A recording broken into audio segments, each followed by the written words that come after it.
Dragi Janez,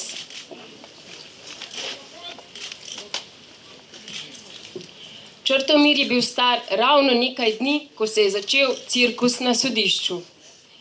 3 leta po izbruhu afere, 3 leta po tem, ko se Janez postal tarča še enemu izjemnemu blatenju in sramotenju za vsako priložnost.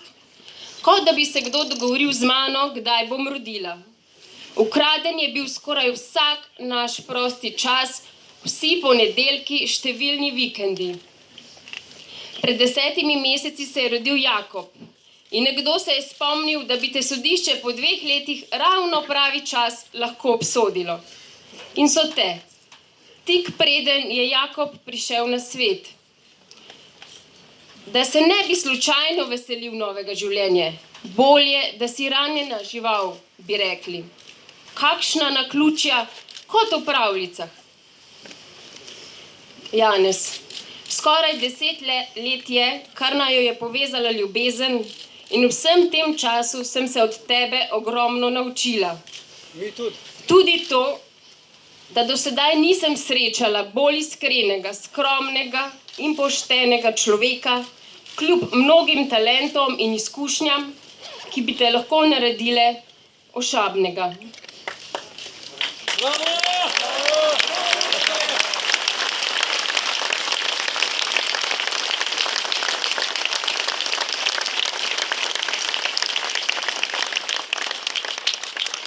Janez nam je pot resnice in življenja. In če kdo danes povsem zagotovo ve, da se ti dogaja nepopravljiva krivica, in to ne prvič, sem to jaz. Tudi zato, ker skoraj ni minil dan v teh 5 letih od izbruha afere, da se ne bi o njej tako ali drugače pogovarjala. Najino skupno pot je kruto zaznamovala. Človek v življenju dela napake. In jaz bi sprejela tvoj odhod v zapor, če bi bila to kazen za dejanje, ki si ga storil. In priložnost za obžalovanje. Vem, da bi tudi ti kazen takrat brez besed ponižno sprejel. Nikoli pa ne bom sprejela te sramotne, primitivne, žaljive, predvsem pa krivične obsodbe. Kučan je kriv.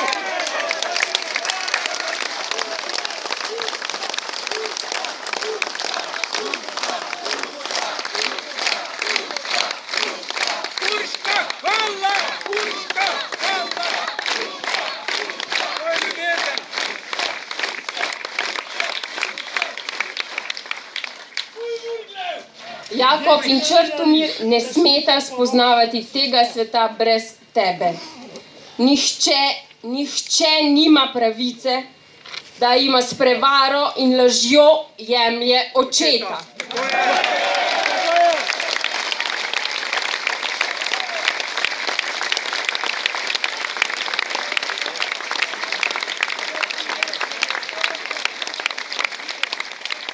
Zato bomo naredili vse, kar je v naši moči, da bomo dneve in noči kmalu spet preživljali skupaj.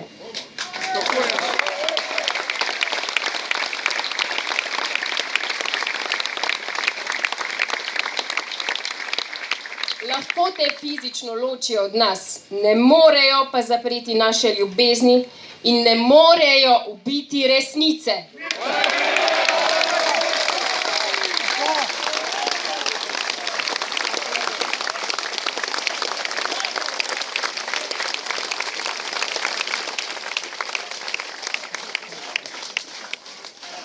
Nikoli. Ko sem danes uspavala najina sinova, preden sva odšla sem razmišljala, kdaj boš to spet storil ti.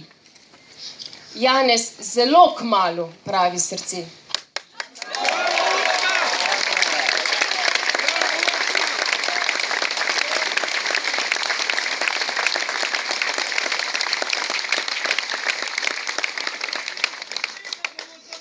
Radi te imamo, Jakob, Črtomir, Nika, Žan in Urška.